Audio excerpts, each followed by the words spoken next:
ataja Mheshimiwa Adonis Alfred, atafuatiwa na Mheshimiwa Engineer Isra Chilewesa. Mheshimiwa Mwenyekiti, pia lazima nipongeze jitihada ambazo zimefanywa na rais wetu. Tumeona kwamba ameweza kuunda tume ya kuweza kufanya mapitio na maboresho ya mfumo wa kodi hapa nchini. Hili ni jambo jema sana ili kuona kwamba tunapanua wigo wa kukusanya kodi, lakini pia kuondoa pia na upotevu wa mkusanyo wa kodi.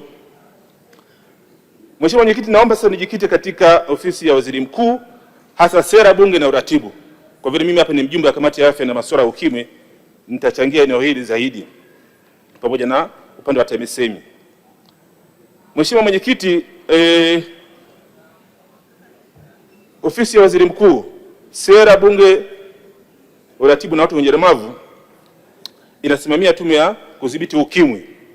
Na mwenyekiti, ukiangalia ni kwamba tume hii ina jukumu la kisheria kutoa uongozi wa kimkakati wa shughuli za kudhibiti ukimwi hapa nchini.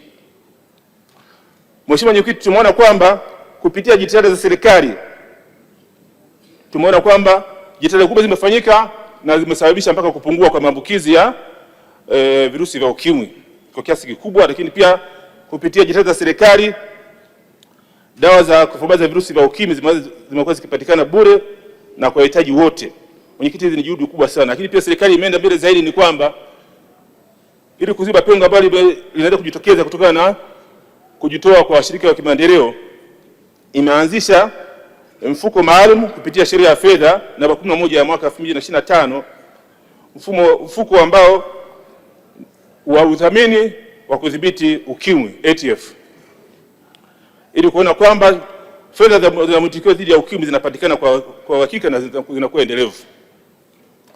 Mheshimiwa Mwenyekiti, lakini pia tumeona pia serikali pia imeamua kuwekeza zaidi katika kiwanda au kufufua kiwanda kile ambacho kinazalisha dawa za VVU, dhidi ya VVU, dawa za ARV, kiwanda cha TPI Arusha.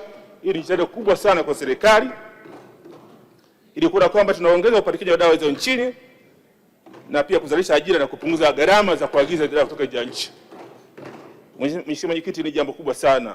Ushauri kwa serikali ni kwamba kuona kwamba kiwanda hichi kinazalisha dawa kwa kuzingatia sheria na kanuni za mamlaka ya dawa inayofuatiwa TMDA, ili kuna dawa ambazo zinazalishwa zinakuwa na ubora na ufanisi.